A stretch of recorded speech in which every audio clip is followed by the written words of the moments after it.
ating simbahan sa iba't ibang ribulto o imahe ng mga taong banal na namuhay ng mga nakaraang panahon. Ngunit tila ba hanggang ngayon hindi pa rin maliwanag para sa atin kung totoo nga bang ipinagbabawal ang mga imahe ayon sa Biblia. Ngayon, sa episode na ito, sabay-sabay nating alamin ang kasagutan sa tanong na yan. Pero bago tayo magsimula, tayo muna ay manalangin sa pamamagitan ng awit 134. Sa ngalan ng Ama, ng Anak at ng Espiritu Santo. Amen.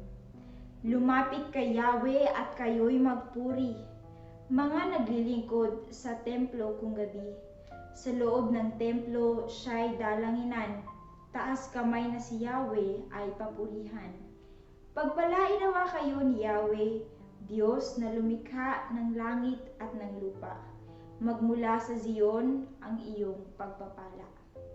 Luwalhati sa Ama, sa Anak at sa Espiritu Santo, kapara ng sa una, ngayon, magpakailanman at magpasawalang hanggan. Amen. Sa ngalan ng Ama, ng Anak at ng Espiritu Santo. Amen. Totoo nga namang nakakalito ang issue kung pinagbabawal nga ba ang mga imahe. At para sa ating mga Kristiyano, mas lalo itong nakakalito, lalo pa kung mababasa natin ang mga teksto na nakasulat sa Lumang Tipan. Mula sa Exodo chapter 20 verse 4 kung saan nakalagay dito, huwag kang gagawa ng imahe ng anumang nilalang na nasa langit, nasa lupa o nasa tubig upang sambahin.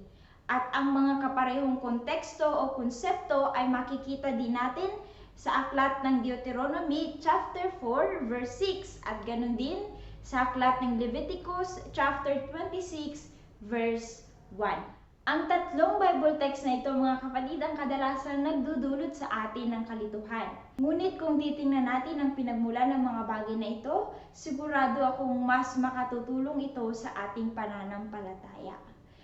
Naniniwala ko, mga kapatid, na ang lahat ng bagay na nangyayari sa kasalukuyan ay merong kasaysayang pinagmulan. Tulad na lamang na nakasulat dito, bakit kaya ay pinagbabawal ang paggawa ng imahe? Makikita natin sa Exodo chapter 32 verse 1 to 8, nang magtagal si Moises sa bundok, ang mga Israelita ay lumapit kay Aaron. Sinabi nila, "Igawa mo kami ng Diyos na mangunguna sa amin.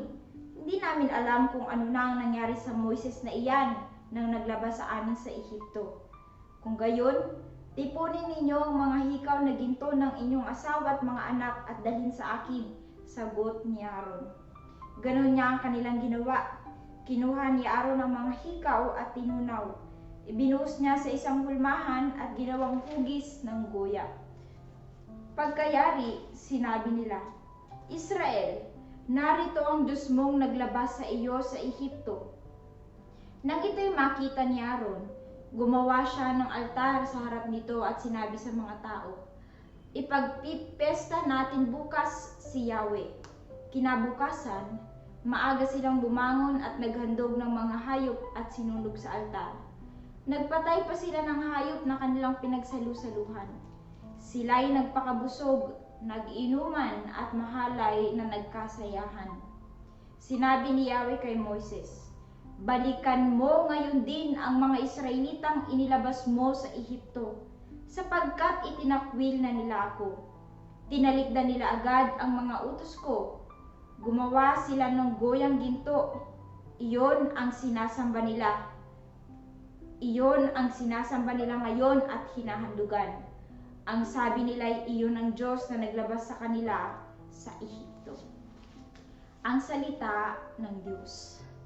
Ngayon po makikita natin ang isa sa mga kaugalian ng mga Israelita. Ito ay ang mabilis silang matukso, mabilis silang madala ng mga pangyayari. At ang kanilang pagkainip sa pagdating ni Moises ay naghatid sa kanila upang gumawa ng isang ribulto at siya nilang sambahin. Ang mga Israelita ay madaling mabulag at madala sa mga pangyayari at katulad nga noon, ito ang naging dahilan para mapagkamala nilang Diyos-Diyosan ang ribulto na kanilang ginagawa at naging dahilan upang ito ay kanilang sambahin. Ngayon, ang pagsamba nilang ito sa ribulto ang siyang naging dahilan kung bakit nila nalabag ang isa sa mga ipinag-uutos ng Diyos. Ngayon po atin muling balikan ang teksto mula sa Exodus chapter 20 verse 4. Huwag kang gagawa ng imahe ng anumang nilalang na nasa langit, nasa lupa o nasa tubig upang sambahin. Maliwanag mga kapatid na ang ipinagbabawal ng Diyos ay ang gumawa ng Diyos-Diyosan upang sambahin, hindi ang gumawa ng imahe. Paano ko ito nasabi? Tingnan po natin ang kasunod na Bible text sa Exodus chapter 25 verses 18 to 20. Kung saan sinasabi dito, lalagyan mo ng 2 kerubing ginto ang 2 dulo nito, tig-isa sa magkabilang dulo. Ihinang ang mga kerubin upang ito at ang luklukan ng awa ay maging iisang piraso. Gawin mong magkaharap ang 2 kerubin na parehong nakatungo.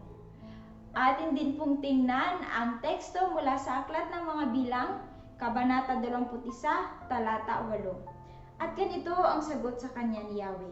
Gumawa ka ng isang ahas na tanso, ilagay mo iyon sa dulo ng isang mahabang kahoy.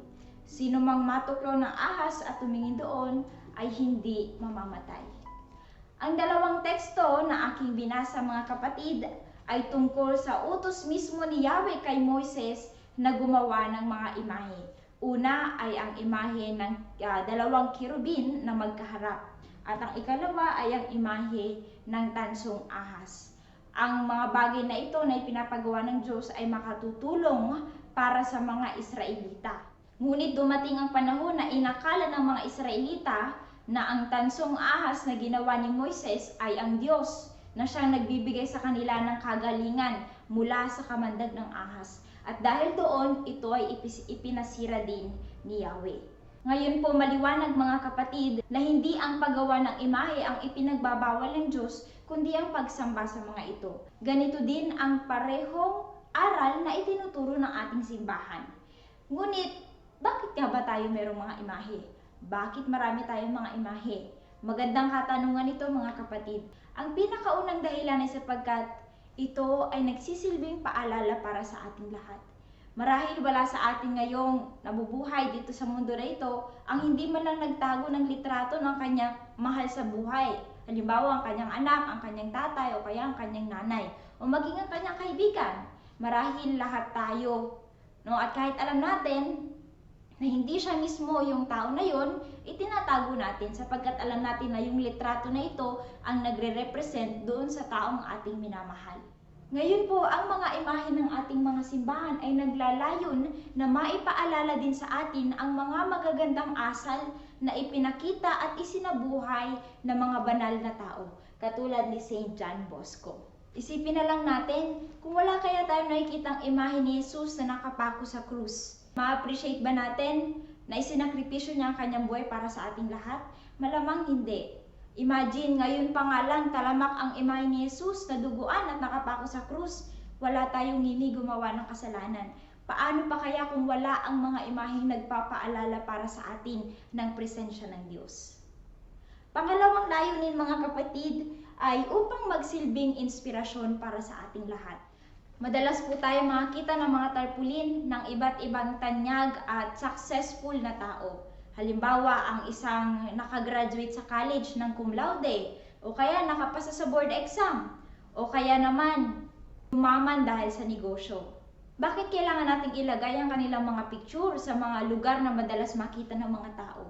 Unang-una para manghikayat at magsilbing inspirasyon sa mga nakababata pa upang sa ganon sila din ay magsikap na maabot ang sitwasyon na yon. At ganon din po ang sa atin mga kapatid.